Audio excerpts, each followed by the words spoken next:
Test 1, 2. Are we here? You guys here? I can hear you loud and clear. You guys hear loud and clear. Good. Thank you. Sweet. Thank you. Rise Up Nation, welcome back to Rise Up in Real Estate. We're in the middle of Season 8, and today is a special, special day because we're on location in Las Vegas, on a stage, live. I'm hoping that you guys out there in Neverland can see us. If you're on the internet, if you're on YouTube, if you have to be on our Facebook channels, I would love for you to send. Let me explain to you how this is going to go. You're going to make a comment, you're going to ask a question online, and you are going to be received by my co-host who's off screen today, Ashley Lamborn. Those of you in the audience can give her a big hand. She's over here. She's going to be seeing comments, and then she has a live mic. She's going to throw the questions to us if we have any. Let me give you a little bit of an introduction here to what Rise Up in Real Estate is. Rise Up in Real Estate is in Season 8. It's a podcast that we created several years ago with the idea of finding the extra in ordinary people. So we're hoping the podcast is extraordinary. What we do is a live stream every Wednesday, 10 o'clock Eastern normally today because we're in Vegas. I think it's 1 p.m. there. It's 11 o'clock here. I don't know what day it is. Tyler hasn't been to bed in a few days. But anyway, we do a live stream, which is live, unedited, with the guests online that can ask questions. We throw them to our guests, and we discuss things. And then the following Monday, that Wednesday live stream turns into a podcast on Spotify, Apple Podcasts, Google Podcasts, whatever you want to find it.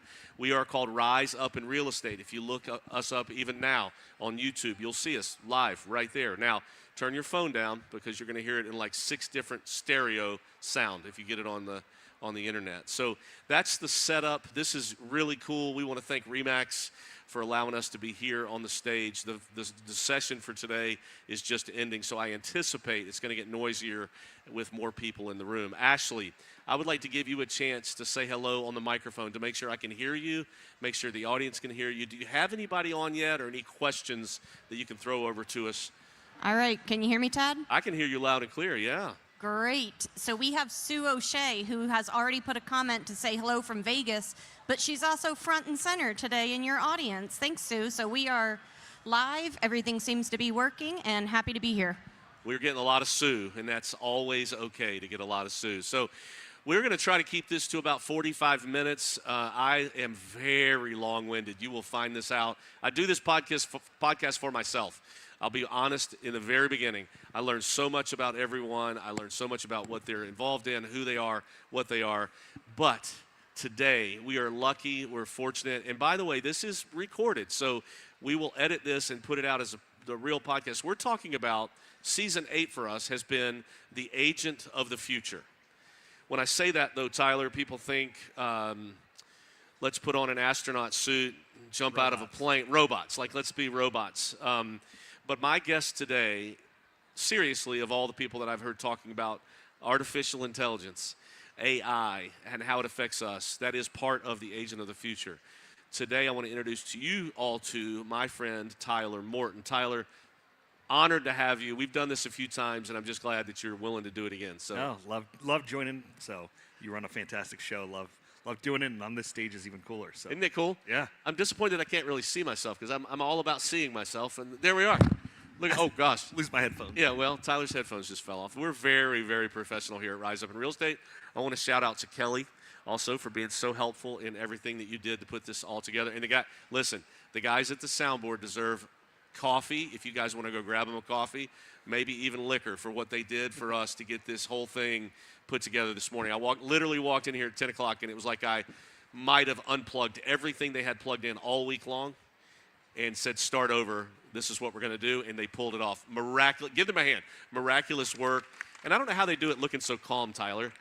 No, I don't know, because you know, like I know, when you're setting stuff up for live streams, it is the most stressful last 5 minutes before a podcast that you could possibly have. So kudos to you guys. And they're sipping coffee, talking to their friends on the phone, texting, playing video games, and it all came together. But it was interesting a little while ago. My good friend Tom Maynard walked through the room, and I kind of think like Tom is like the guru of all things. The overseer. Yes, it was almost a little bit like Jesus walked through the room, and it just kind of stopped, and everybody's like, Tom just made eye contact with the cool guys at the soundboard, and the cool guys at the soundboard just looked back at Tom, and it was like peace fell over the universe. It was so nice. And here we are.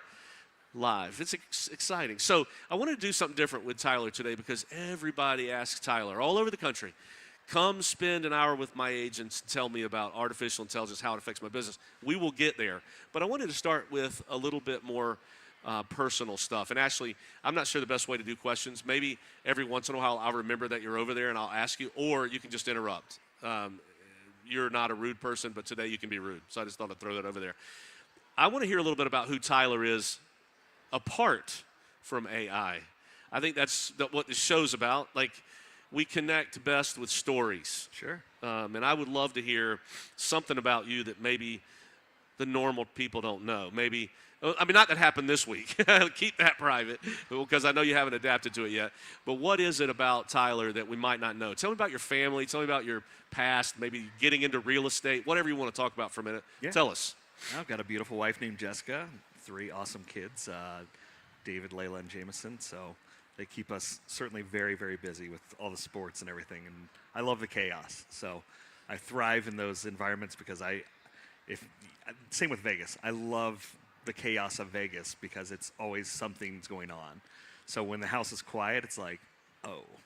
But no, got into real estate, it's been 25 years this year, 24. So got in when I was just turned 20, and it's been a wild ride. Yeah. I don't think my math just worked, thinking in my head right now. Well, you know what? We don't do math. We're agents. Only math we know is 3%. So we don't have to worry about that. That's interesting. Shame on us for not asking you about your wife and children more often. That's pretty cool because that's who you are, right? I mean, yeah. Behind all of the nonsense, behind all of the attention that you're getting about AI, you have to go home to her and those kids. And I imagine what it's like to be her and them in supporting you and what you've done. Because hasn't your life changed in the last couple of years with time and energy? For sure. Yeah, I mean, it's definitely a balance. And there's nights when I'll pull an all-nighter working on AI tools for our brokerage, and my kid will come downstairs and get breakfast before school, and he's like, have you gone to bed? And it's like, no. But, try to do that so that I'm not missing out on time with them, and try to be present, put the phone away when you're spending time with them, because that's one of the hardest parts of balance, right? Yeah, it's interesting. We talked about it yesterday.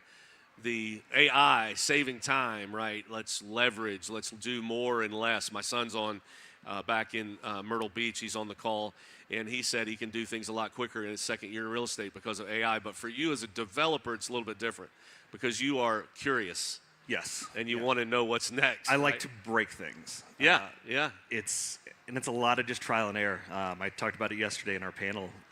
In my TED Talk, I said, one of the things that when I get done with sessions, a lot of people come up and ask me, they're like, is all you do is just copy and paste all day? Because that's literally, I'll take screenshots and throw it into AI and ask it how to fix this. And yeah, that's my job. I'm a copy and paster. This is an interesting question I haven't thought to ask you. And by the way, this is not scripted. Those of you that know me know it's not scripted. And that's not always comfortable for my guests, right, Lisa? It's not always comfortable. Have you ever, this is a transparency question, have you ever said to AI, your favorite chat, whatever it might be, how can I parent in this situation? Yeah, for sure. Or how can I be a better husband in this situation? 100%. Yeah, it can be your online therapist in some cases. Certainly I'm not trusting it for everything, but research on how to handle a topic a little bit better that maybe a parenting moment that I haven't experienced yet. And that sounds crazy, but it's like, hey, take a deep breath and you'll get through it. Yeah. You look like such a jolly guy. How do you look so rested? First person I talked to, other than my wife this morning, said, you look tired.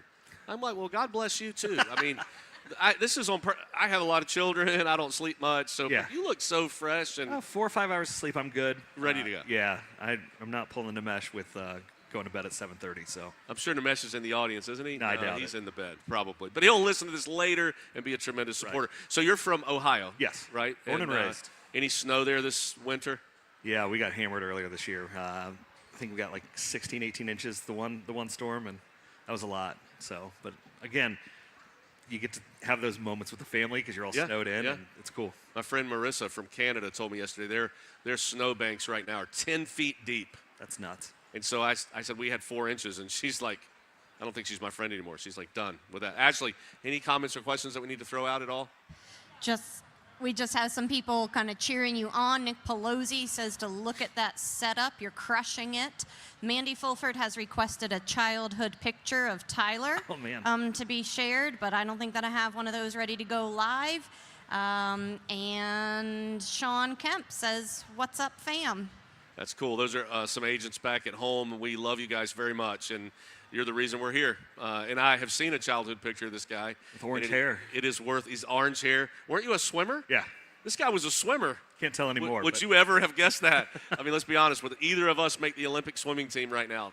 Absolutely not. What did you swim? What was your event? 50 freestyle. 50 freestyle. Yep. Were you very aerodynamic? Yeah. And you had hair back then? He doesn't have hair underneath that hat. Yeah, I would typically shave it for the big meets, but yeah, I went to state 3 years and All-American swimming, so. Listen to high school All-American, not college. Well, no, you shouldn't have added that. I was all over the future of swimming. And you're from Ohio. Tell me a little bit about how are you the way that you are? Like, not everybody in the audience, not everybody listening is drawn to, let's go break it, let's dive in, let's figure this thing out, let's build, let's create. Where did that curiosity come from? Is that genetic? Like, tell me a little bit about mom and dad or your brothers or whatever it is about your family that might add to who you are now. Yeah, so my mom was she was a teacher first and foremost, and then she became a consignment shop owner for it was an antiques town, but she did calligraphy. So creative business owner side probably came from her. My dad was a chief engineer of the B-2 Stealth, aeronautical engineer, aerospace engineer, and they have 15 Eagles. So probably the analytical side came from him. I think early curiosity was, I remember mowing lawns for 2 years to save up for my first computer when I was 12. And I just started breaking that, It's like, that's so hey, just get on and try it out and see what this can do. That is so interesting. Two things about that I love. Like, you meet people in the hallways of this convention, and you say to someone like Tyler, or like your dad, like if I asked your dad, hey, what do you do? Give me the answer. What did your dad do for his career? He would just say, I'm an aerospace engineer. So he says, I'm an aerospace engineer. Is there anything else that would shut down a conversation more than that? Like, when somebody says that, I'm like, I should have never asked why in the world. And that's it's amazing what he must have been involved in. I can understand a little bit more about you now. Well, and some of the cool stories, like, growing up, they didn't have there were no cell phones. And so, like, my dad, when stealth was classified, he'd have to go on trips and not be able to tell my mom where he was going. And it was like, hey, if you need to get a hold of me, call the secretary and she'll patch you through.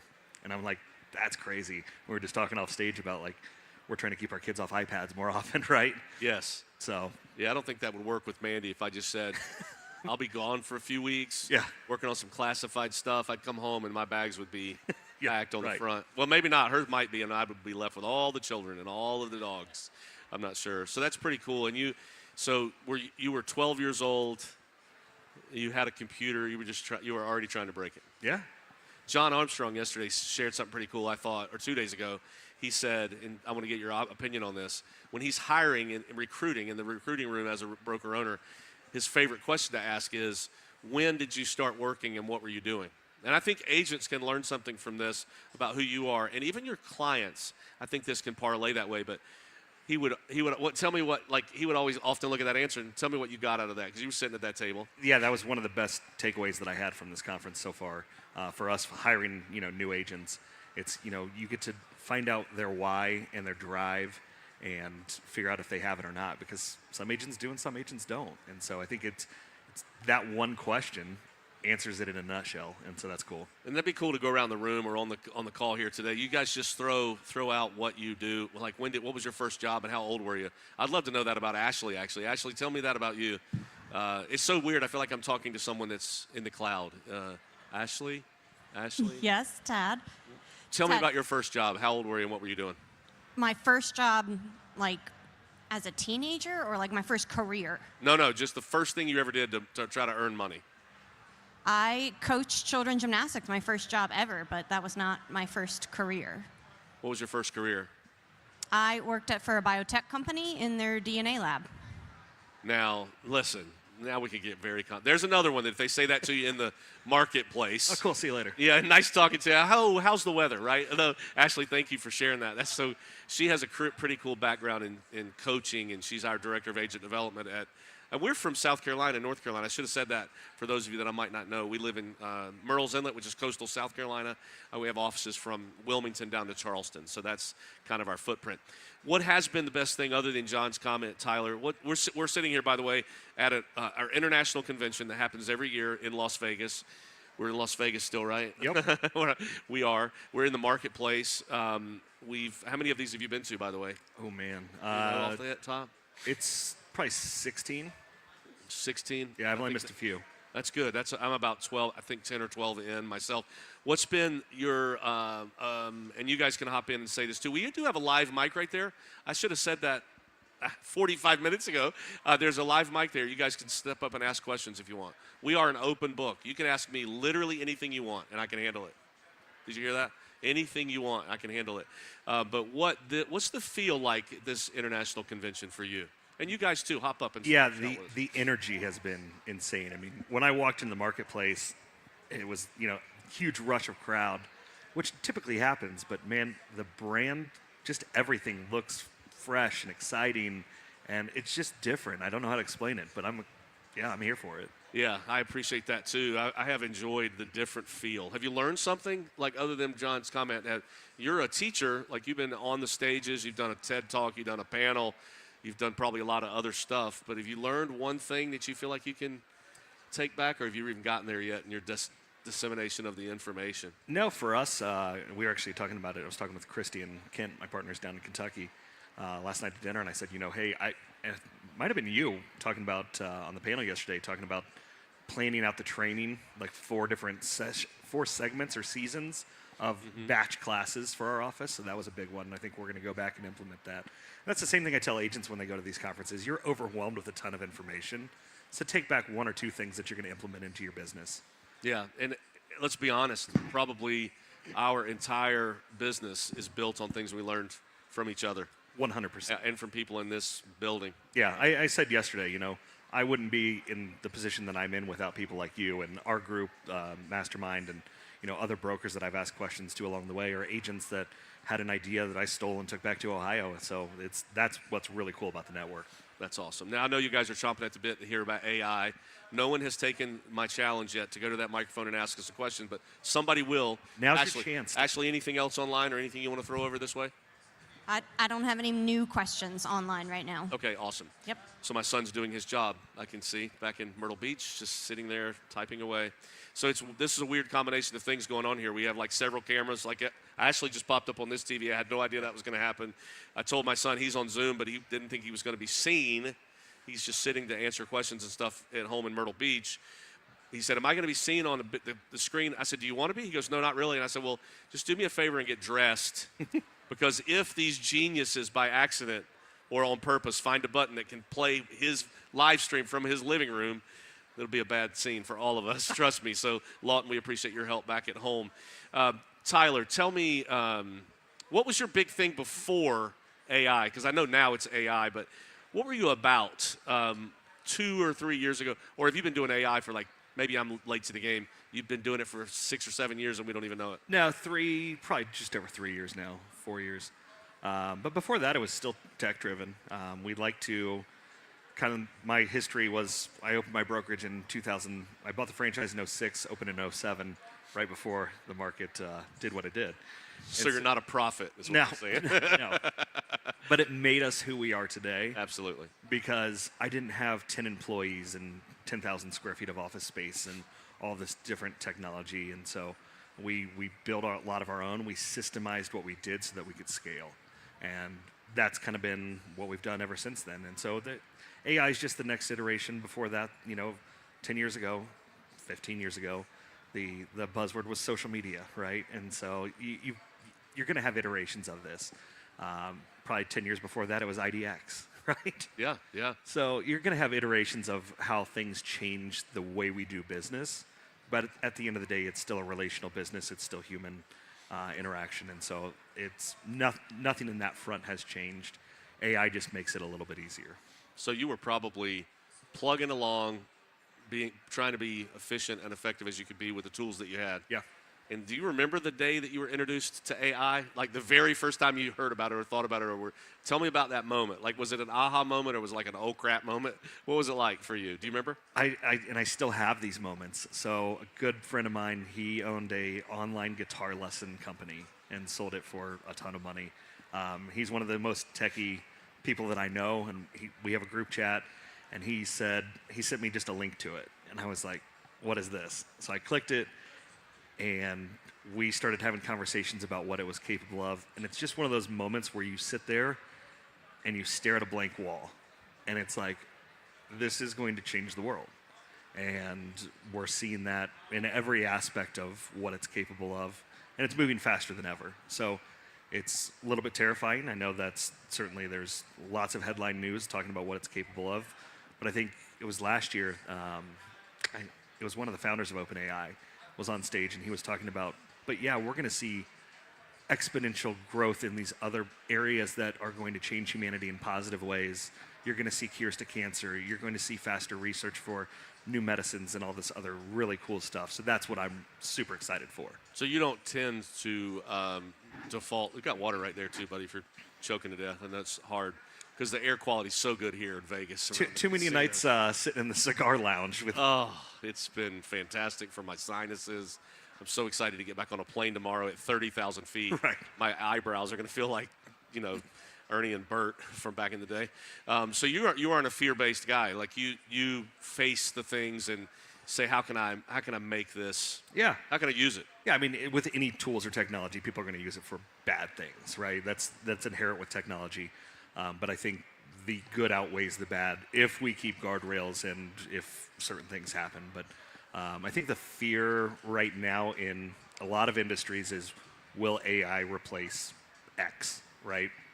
And I think it will change how we do business. There will be, I want to be careful with how I say this, but there will be job replacement in certain instances.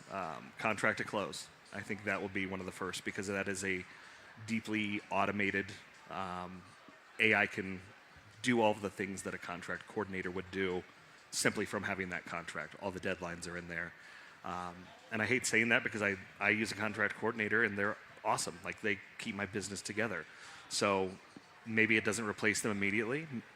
Maybe it's agents start using it or the contract coordinator starts using it to enhance that experience even more. Right. Because there's still that layer of human interaction that needs to happen to watch what is, I'll say manage that process because it's not perfect. But yeah.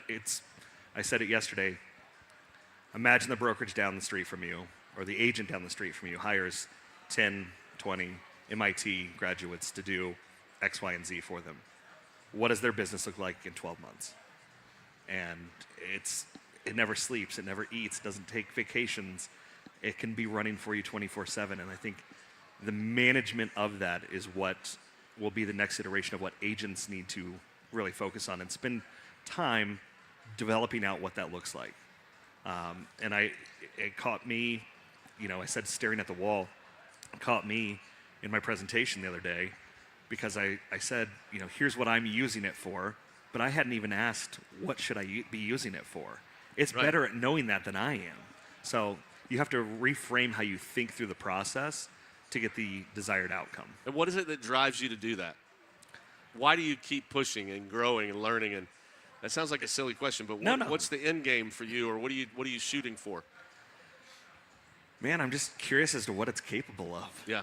And so literally I will ask it, hey, can you do this? And it will think for a second, and then it will work through a solution.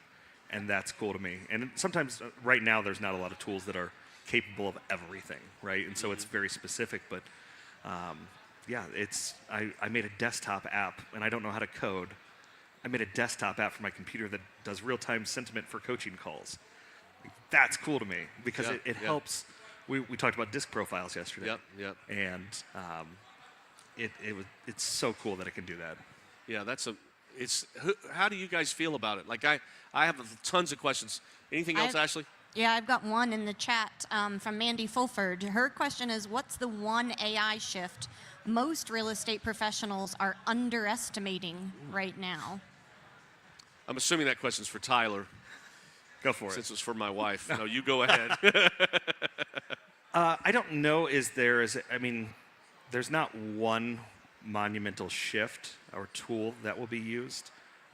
Unfortunately, I think agents, and this has been a trend since social media, right? Agents used to just sell houses, and now you have to be a social media star and know how to run Facebook ads or Google ads and do pay-per-click and all these different things. So the scope of what an agent has to learn how to do has grown exponentially. And I think AI will streamline that process because you no longer have to be the expert. It can be your expert assistant to help you guide you through those processes. For instance, it's been years since I've done Facebook ads personally, or Google pay-per-click. It's been 2 years since I've been in there, and I was able to go on with Claude the other day, which just lives in your browser. So I've got Google Chrome open. I click on the Claude button. It pops up on the side just like ChatGPT does. And I just typed in like, hey, here's my ad campaigns. I need to restart these. Can you optimize them for today's pay-per-click? And it just takes over your screen and starts clicking and typing and doing everything for you as an SEO or a pay-per-click expert, and it's way better at it than I am. So I think that will be the shift, is it will actually take some pressure off of agents from needing to know how to do everything. But I think the important part is that they maintain the knowledge of how to do their primary job, which is real estate. Yeah. When you talk about contract to close, that was a great question, by the way. Contract to close, I don't know why, but the first thing, because you're talking about replacement of individuals or jobs, maybe not individuals, but roles, because good individuals will last. But when you said it, the first thing that popped in my head was empathy. Yeah. And compassion and understanding, and words that I'm not sure computers are there yet. The bots aren't there yet. The chat's not there yet, where it can settle your emotions. It can walk you through a scenario. Am I right or wrong? No, you're absolutely right. Typically when I do my sessions, I play this clip from Gary V. Gary Vaynerchuk does an awesome job explaining, like, hey, nobody felt bad, and it's awful because when you think about it, but there is a relocation, so it's not a replacement, it's a relocation. But nobody felt bad for the guy that bought 4,000 horses the day that Henry Ford was like, I've got an idea. Mm-hmm. And, we look at Uber wasn't a thing. DoorDash wasn't a thing 10 years ago. So look at all the new job creation. I think there's going to be exponential job creation. So it's going to be a relocation of how that all operates. Yeah, what you're willing. But the people that are, what I'm dumbfounded by is the fear. Like, yeah. It shuts people down, and maybe somebody here online understands what I'm saying, where you're not willing to do what you've done and embrace and try to just be curious and try to figure it out from your perspective, because those are the people that will probably get shifted into these new roles. They'll be present in the conversation. They'll be part of it, like you will. You've already, and you can talk about it if you want to, like you've already got opportunities with Tori, Victoria. It's been a line of things for you, but you've had those opportunities because you're present in the conversation, right? Yeah, it wasn't that I know how to code. Again, I spent countless hours overnight, 2 a.m., 3 a.m. every night, just copying and pasting, asking questions, making it better. And I think that's an opportunity that all of us have. When I said, as a broker, we have what happens if the brokerage down the street hired 10 people, or for you guys, the agents. What happens if the agent next door to you has 10 assistants all of a sudden doing all of this stuff for them?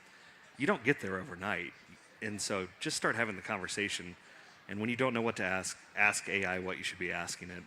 But talk to AI. It sounds ridiculous, but when you're driving, most of you are in the car a lot, open it up, hit the voice mode, and just start asking questions.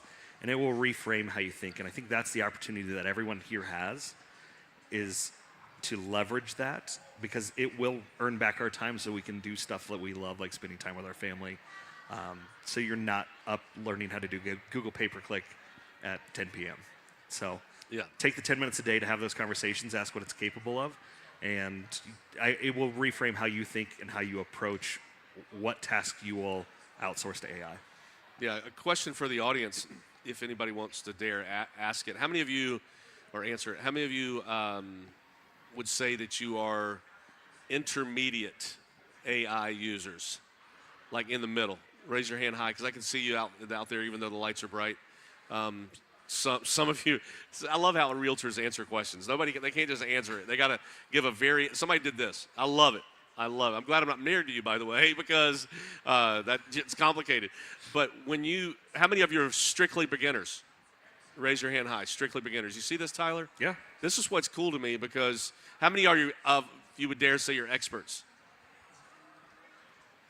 Okay, those of you that say you're beginners, rather than me pontificate about what I love about this guy and want to know, because it's long and deep, right? This is a friend of mine. Why don't you go to the microphone and ask a question?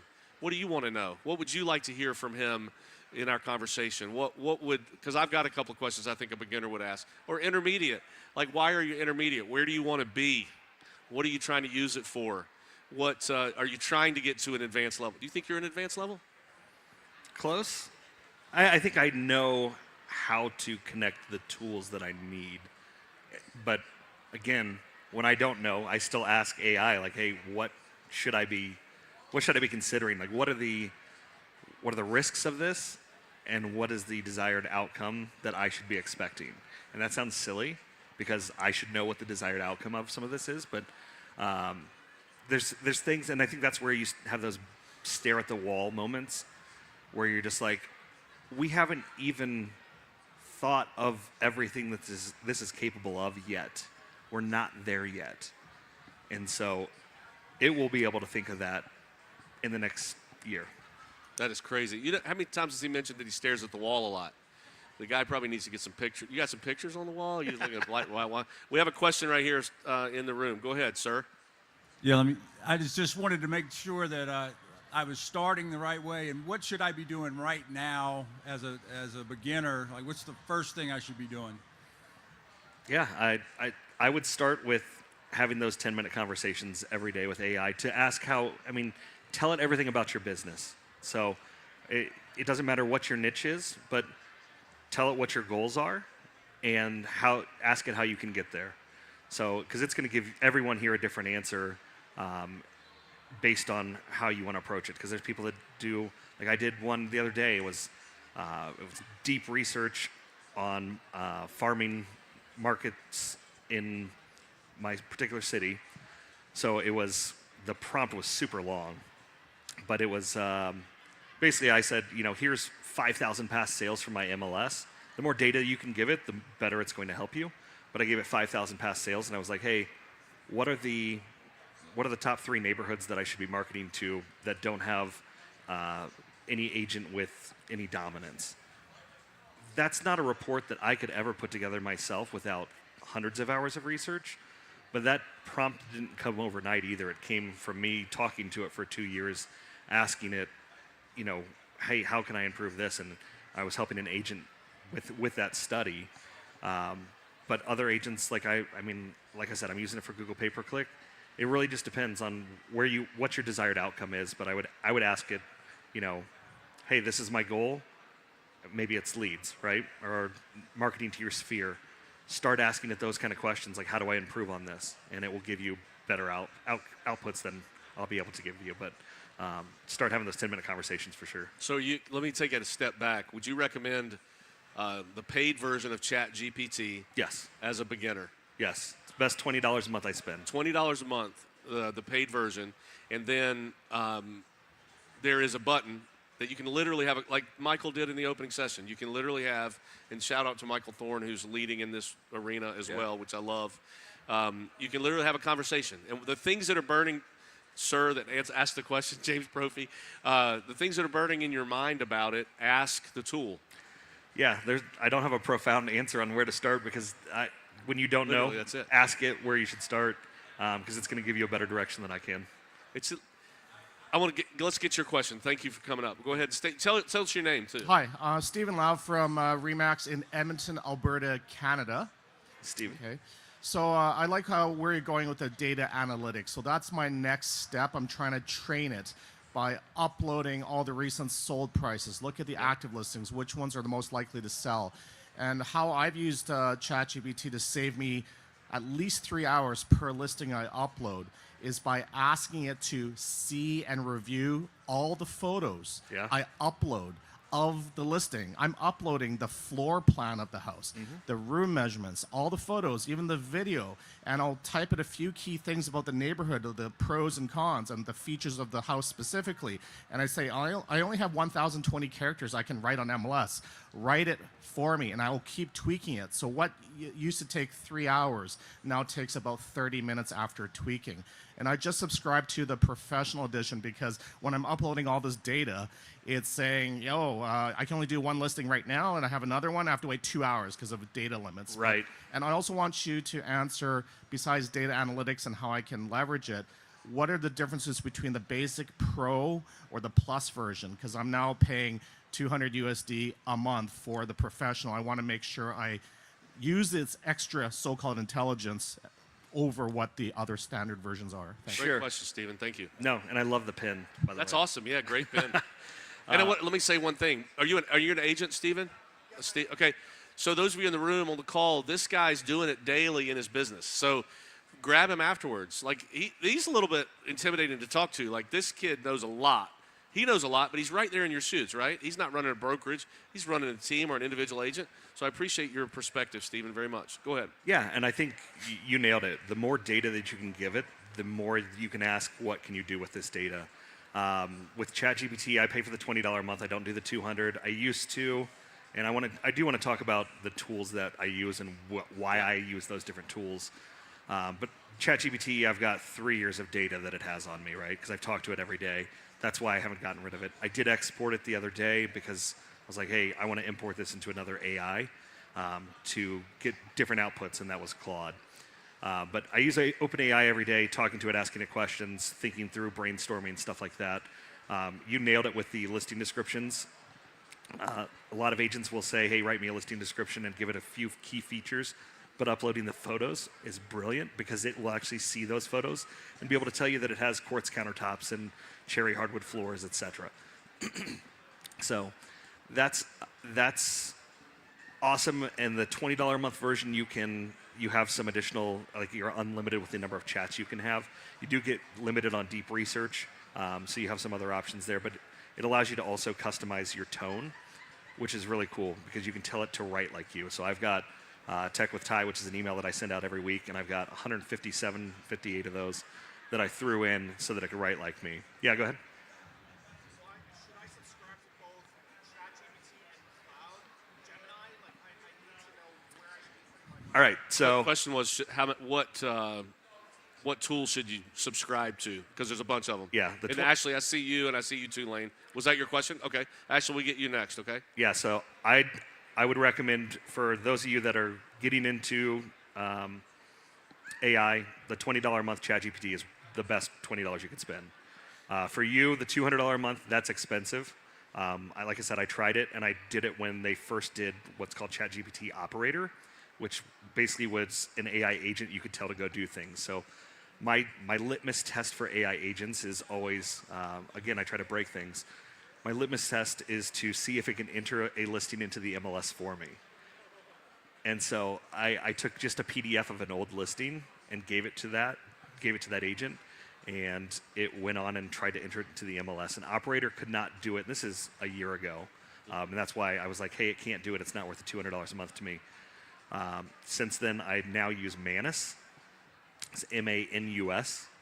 And I think I'm on the $40 a month plan for that, and it works as an AI agent, and it can enter stuff onto the MLS for you. Manus is also what I use for the deep research when I gave it the 5,000 previous solds, because it puts together this 14-page executive summary that I think it just goes out and does a better job of doing than deep research with ChatGPT. So I use ChatGPT for my daily chats. I use Manus as an AI agent to do some of those things, and there's a ton of them out there. So I don't want to overwhelm you guys with a ton of these tools, but they keep leapfrog innovating.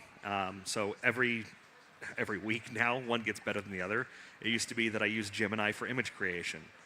It's called Nano Banana, and you get, if you have a Google account, it's free to do. I don't know how many of those. I don't pay for Gemini. It does really good at image creation. So if you want to develop a thumbnail for a YouTube channel, that's what I would use. If I want to stage a photo, that's what I would use. My last demo, though, ChatGPT kicked its butt. Right. So it's still slower, but Gemini is very, very good for the most part for staging photos and stuff like that.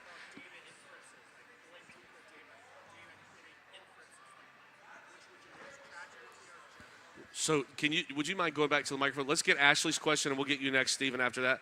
We're on like a live feed here. We got to have it on the microphone. Yeah, Ashley. Yeah, so we have a few that have come up in the chat here. So first, you've got Graham Nelson, who said that it's Graham and Matt, and that they're using AI to come up with a question to ask you. So their question is, in your opinion, what tasks should brokerages be using AI for right now, and what parts of the client experience should remain 100% human? Oh my gosh. Thank you, chat, and Graham and Matt, for that. I love that they used AI to develop the question, but they could have just asked it the same question, too. Right. Yeah, an extra step. Well, they're rookies. Tyler. Yeah. We got to be easy on them. And they're South Carolina boys. They're slow, so No, I mean, that is a question that I would ask. throw it back in. Yeah. And so, again, it's what is your desired outcome? If it's recruiting, then that's what I would focus on. That's what I would use AI for on a daily basis, is to give it the data for all the recruits that I want to focus on, and then analyze their social profiles and look for opportunities and sentiments that they're posting. So there's so much that you can do. So the answer would be to Graham, it depends, and ask chat the question that you just got out of chat. Yeah. That's the answer. Okay. Yeah, and Stephen, you wanted to ask one more question. Yeah, from a data analytics perspective, I'm looking at Gemini versus ChatGPT. I haven't had time to really play with Gemini at all. So if I'm trying to feed in raw data, so give me some inferences of some trends. I'll even throw out HPI data, recent sales, but I want more justifiable conclusions I can use to re-explain to my clients which modeling is best and why. And also memory. We have a problem with ChatGPT because I think a lot of people don't know how to use projects. So what I've just been studying is that you should have a template document that you have to feed into each project so it doesn't forget all the things you've trained it about before. So I want some techniques on how you do that for long-term memory. Yeah, and so Thanks, Stephen. it's for those of you, I'm going to dumb that down just a little bit. When you're having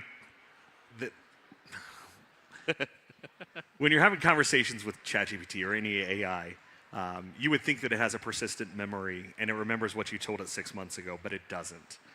So what he was talking about is you can create project folders in ChatGPT and it will retain that knowledge based on that specific subject. So like Victoria or Tori, my AI that I've created for our office, I've got a folder there, and so it knows everything about that one single project.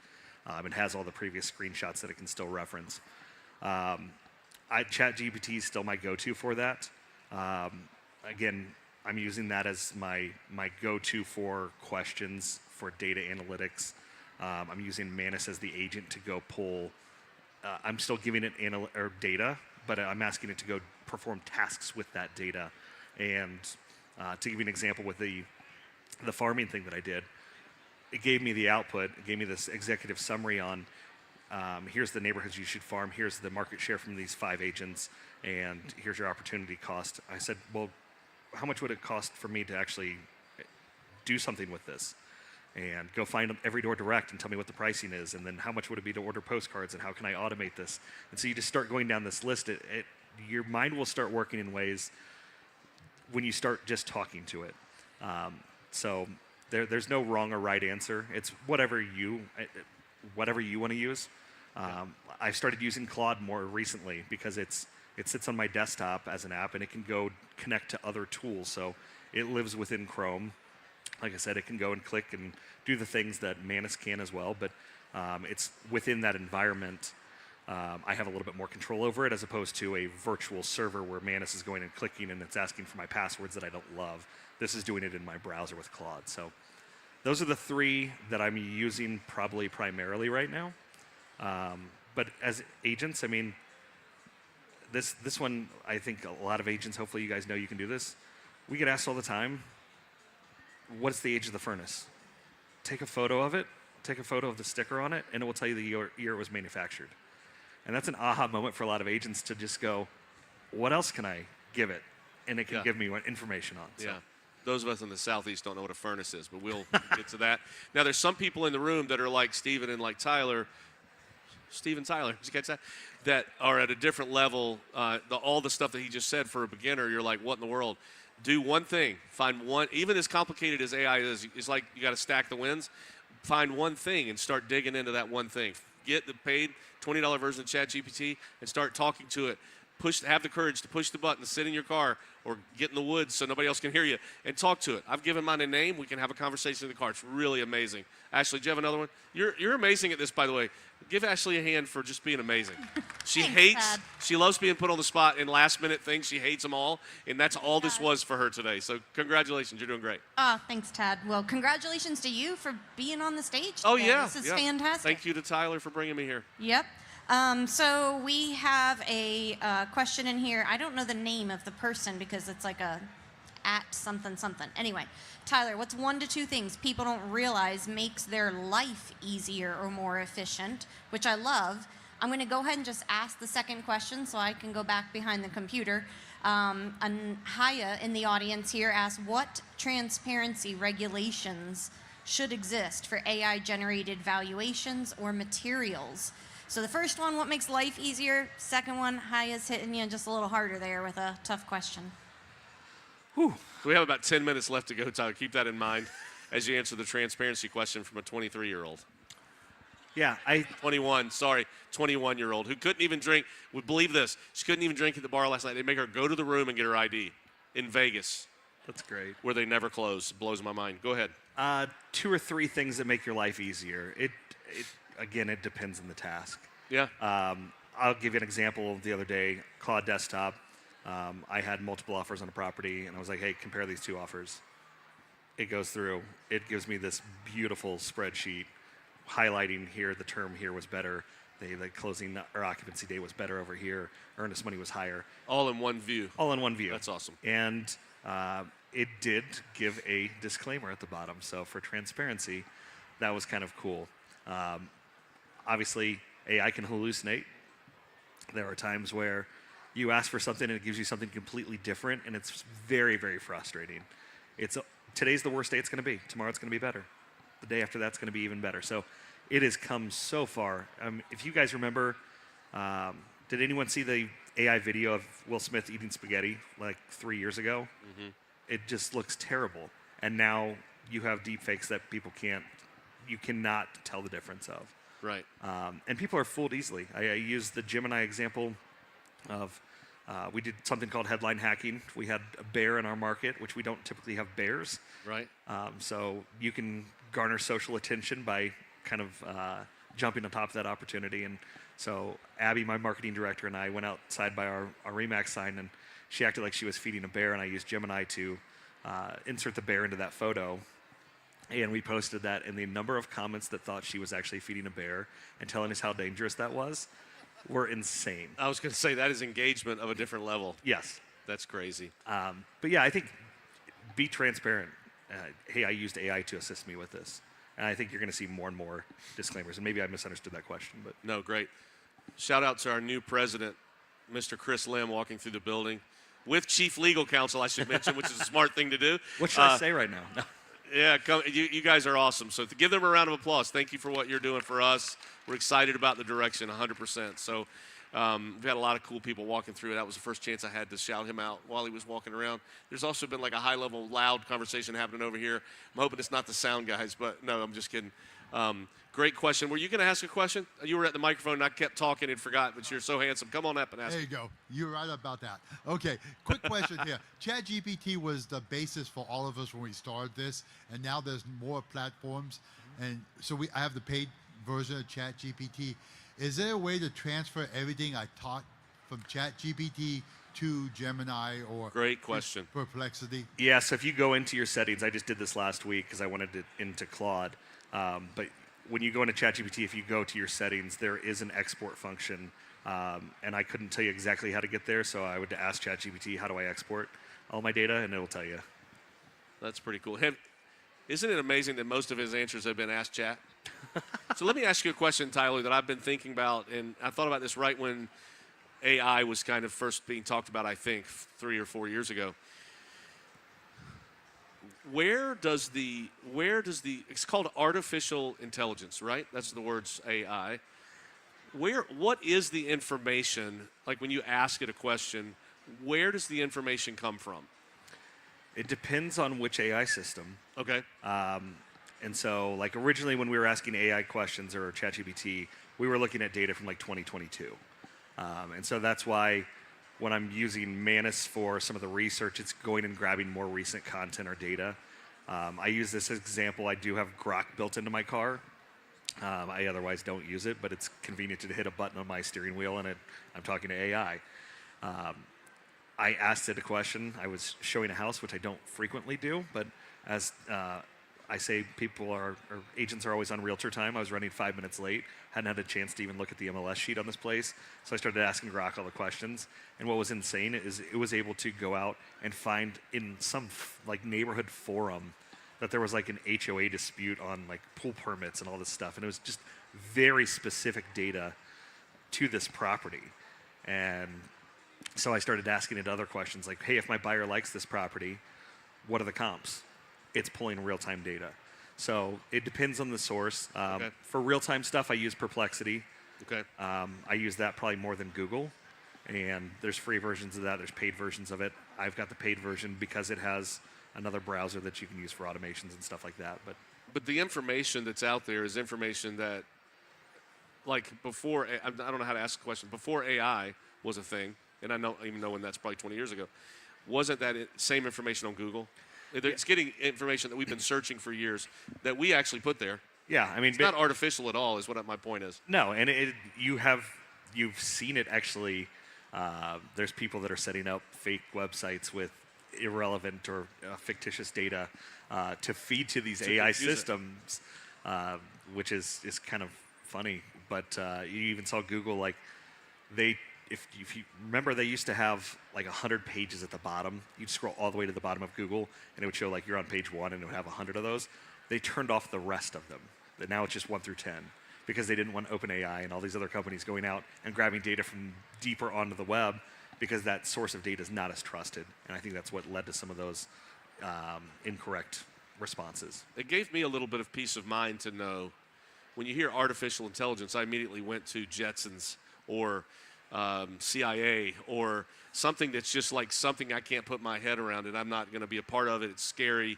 It's bigger than me. It's like Big Brother. But it's actually data that we put there for years and years and years that this compiling tool is really good at bringing together and communicating to you in a way that you can understand it, to your voice, to who you are, is the way that I understand it. So that's why I'm okay chatting with it.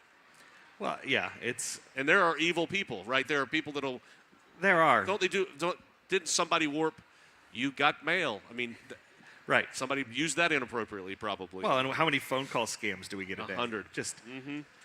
Yeah, it's one of those things where it's definitely data driven based on the history of humanity, right? But you're seeing it do cool things like find proteins that can in cells that will alter how we produce medicine. It's solving mathematical equations that humans haven't been able to, based on our previous knowledge. So sorry, I just pointed. I pointed. Tyler looked like what's going on?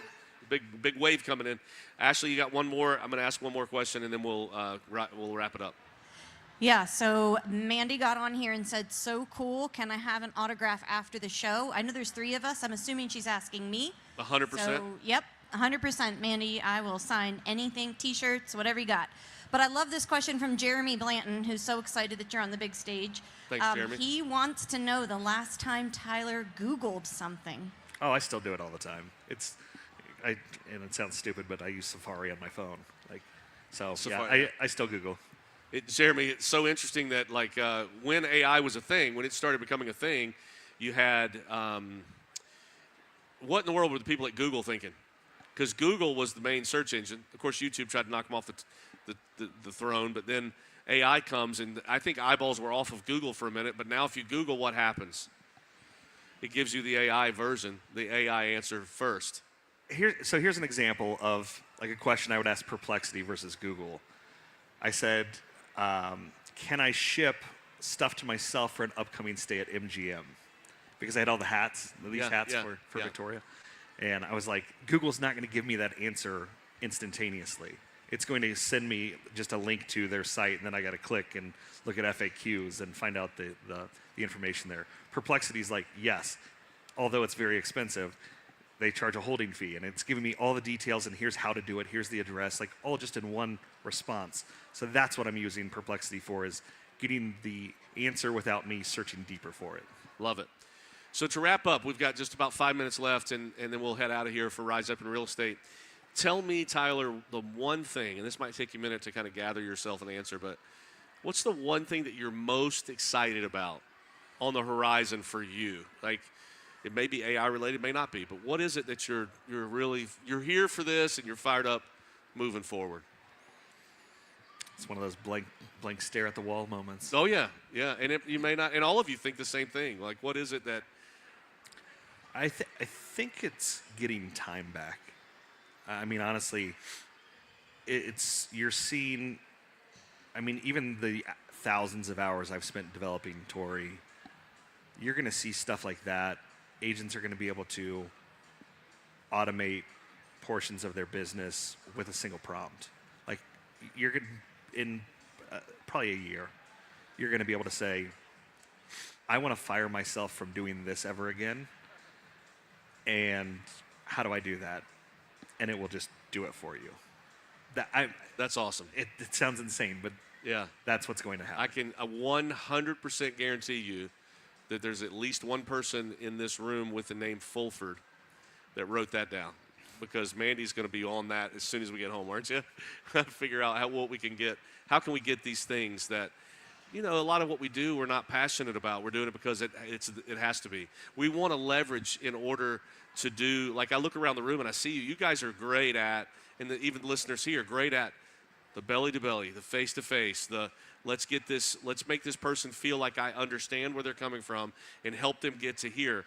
If you can figure out a way that all the minutia doesn't take your time away from doing that.